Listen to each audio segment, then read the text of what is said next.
Hello everyone, সেমই দিয়ে যে এত সুন্দর মিষ্টি হয় আপনারা না তৈরি করলে বুঝতে পারবেন না। খুবই সহজভাবে আজ আমি এই সেমইয়ের মিষ্টিটা তৈরি করেছি। যারা দেখবেন সেমই খায় না তারাও খাবে, এতটাই বেশি টেস্টি হয় আর এতটাই দেখতে সুন্দর। দেখুন পুরো পাখির বাসার মতো আর কতটা সুন্দর হয়েছে। অন্তত আপনারা একবার বাড়িতে তৈরি করবেন আর আমায় কমেন্ট করে জানাতে ভুলবেন না বন্ধুরা আজকের রেসিপিটা আপনাদের কেমন লাগলো। চলুন তাহলে বেশি দেরি না করে ভিডিওটা শুরু করে ফেলি। ভিডিওটা ভালো লাগলে বন্ধুরা অবশ্যই লাইক, কমেন্ট, শেয়ার আর চ্যানেলটা কিন্তু সাবস্ক্রাইব করতে একদম ভুলবেন না। তো দেখুন বন্ধুরা, এইখানে আমি নিয়ে নিয়েছি হচ্ছে 2 প্যাকেট পরিমাণে সেমই। তো এইরকমই 250 গ্রামের যে প্যাকেটগুলো থাকে সেই প্যাকেটগুলোই কিন্তু ব্যবহার করতে হবে। আর খুবই বেশি যদি সরু দানার সেমই থাকে সেটা দিয়ে কিন্তু এই রেসিপিটা খুব ভালো হয় না। তাই সামান্য একটু মোটা দানা যে সেমইটা আছে সেটাকে কিন্তু আপনারা ব্যবহার করবেন। আর একদমই উষ্ণ গরম জল এর মধ্যে দিয়ে দিতে হবে। তো একটু জলটা আমি বেশি পরিমাণে দিলাম। এখানে আমি 1.5 মিনিট মতোই কিন্তু এটাকে ভিজিয়ে রাখবো। তার থেকে বেশি ভিজিয়ে রাখলে কিন্তু প্রচুর জল অ্যাবজর্ব করে নেবে। তো চলুন এটাকে ভিজিয়ে রেখে ততক্ষণ আমি তাড়াতাড়ি চলে যাচ্ছি সেমইয়ের যেই চিনির একটা শিরা লাগবে সেটা তৈরি করার প্রসেসে। তো এখানে একটা কড়াইয়ের মধ্যে 1 কাপ পরিমাণ চিনি নিয়ে নিচ্ছি, দিয়ে দেবো 1/2 কাপ পরিমাণ জল। খুব বেশি জল কিন্তু এখানে ব্যবহার করতে যাবেন না, যে কোনো বাটি মেজারিং করে নেবেন। আপনাদের কাছে যদি কাপ না থাকে তাহলে কিন্তু পারফেক্ট হবে। দিয়ে এবার এইটাকে ফুটতে দিতে হবে। যতক্ষণ এটা ফুটে আসছে না ততক্ষণ প্রায় অপেক্ষা করতে হবে। ফুটিয়ে দেওয়ার পর এটাকে 2 মিনিট মতো ফুটিয়ে নিলে হাই ফ্লেমে চিনির শিরা কিন্তু একদম রেডি হয়ে যাবে। যেহেতু গাঢ় চিনির শিরা তাই একটু লেবুর রস দিয়ে দিচ্ছি। এতে কি হবে, চিনিটা ক্রিস্টালাইজ হবে না, সেই জন্য অবশ্যই সামান্য পরিমাণ লেবুর রস ব্যবহার করবেন। তো অপরদিকে দেখুন বন্ধুরা, সেমাইটা কিন্তু খুব সুন্দরভাবে ভিজে গেছে। এবার একটা জালিওয়ালা বাসনের মধ্যে আমি সেমাইগুলোকে তুলে নেবো, যাতে এক্সট্রা জল যেটা আছে সেটা পুরোপুরি এই সেমাই থেকে বেরিয়ে যায়। তো সেমাইগুলোকে আমি ধরে একটু 2 দিকটা ধরে, যেহেতু লম্বা লম্বাই সেমাইগুলো দরকার সেই জন্য ধরে আমাদেরকে একটু ভালো করে কিন্তু এখানে তুলে নিতে হবে। তো চলুন এইভাবে আমি সব সেমাইটা তুলে নিচ্ছি। তুলে নেওয়ার পর তারপরে দেখাচ্ছি। তো সেমাইটা তুলে নিলাম। এবার সেমাইটা থেকে জলটাকে আমি ঝাঁকিয়ে ঝাঁকিয়ে একটুখানি বার করে নেব। আর অপর দিকে একটা প্লেট রেডি করব, যে প্লেটের ওপর সেমাইটা আমরা সেমাইয়ের এইগুলো তৈরি করে মিষ্টিগুলো তৈরি করে রাখবো, সেই প্লেটটা। তো এখানে প্লেটের মধ্যে একটু বেশি পরিমাণে ঘি দিয়ে ভালো করে গাঢ় গাঢ় করে ব্রাশ করতে হবে। নর্মালি আমরা কেমন একবারে ঘি হালকা করে নিয়ে ব্রাশ করি, এটা একটু বেশি করে ঘি দিয়ে আপনাদের এইভাবে ব্রাশ করে দিতে হবে। তো দেখুন এখানে প্লেটের মধ্যে কিন্তু ঘিটা খুব ভালো করে আমাদের ব্রাশ করা হয়ে গেল।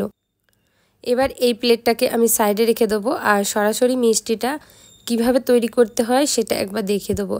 এতটাই সহজ বন্ধুরা, দেখে মনে হচ্ছে যে কঠিন, কিন্তু খুবই সহজ। আপনারা যে কেউ কিন্তু এই মিষ্টিটা তৈরি করে ফেলতে পারবেন। তো দেখুন যেগুলো একটু সেমাইয়ের গুঁড়ো ছিল সেগুলো কিন্তু দলা পাকিয়ে গেছে, তো সেগুলো ব্যবহার করব না। যেগুলো এরকম ধরনের লম্বা লম্বা হয়ে আছে সেইগুলোকেই কিন্তু ব্যবহার করব। এগুলোকে নিয়ে হাতের মধ্যে ঠিক এরকম গোল গোল করে একটা রোল পাকিয়ে ফেলবো। এই যে দেখুন কত সুন্দরভাবে রোল পাকিয়ে যাচ্ছে, এরকম করে রোল পাকিয়ে ফেলতে হবে। আর রোল পাকিয়ে নিয়ে বাকি অংশটা মাঝখানে এরকম করে চেপে দিতে হবে। একদমই পাখির বাসার মতো কিন্তু এই মিষ্টিটা হয়ে গেল। এবার এটা দেখতে সুন্দর আর খেতে সুন্দর লাগার জন্য এখানে ওপর থেকে একটা কাজু আর 4-5টা কিশমিশ আমি এখানটা দিয়ে দেবো। দিয়ে এবার এগুলোকে কি করতে হবে, আমাদেরকে প্লেটের মধ্যে সরাসরি সাজিয়ে দিতে হবে, যেই প্লেটটার ওপর ঘি মাখানো আছে। দেখুন বসিয়ে দিলাম। এইভাবে কিন্তু এবার যতগুলো মিষ্টি আছে আমি সবগুলো তৈরি করে এই প্লেটের ওপর এক এক করে রেখে দেবো। দেখুন এখানে আরও একটা তৈরি হয়ে গেল।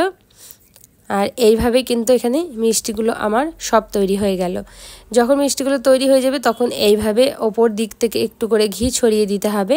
তো দেখুন সবগুলোর মধ্যেই কিন্তু আমি ব্রাশের সাহায্যে এইভাবে বা আপনারা চামচের সাহায্যে ঘি ছড়িয়ে দেবেন। দেখুন ভালো করে ঘি দিয়ে দিলাম। এবার কিন্তু ঘিয়ের মধ্যেই এটা ভাজা হবে। ভাজা করার জন্য দেখুন এখানে আগে থেকে একটা কড়াইয়ের মধ্যে স্ট্যান্ড বসিয়ে নিয়েছি। আর খুবই হালকা হাতে এটাকে আমি এইভাবে বসিয়ে দেবো। যেহেতু 1 থেকে 2 মিনিট মতো এটা কিন্তু ফ্রি হিট হয়েছে, আগে থেকে গ্যাসটা অন করে রেখে দিয়েছিলাম যাতে এটা খুব সুন্দরভাবে গরম হয়ে যায় কড়াইটা।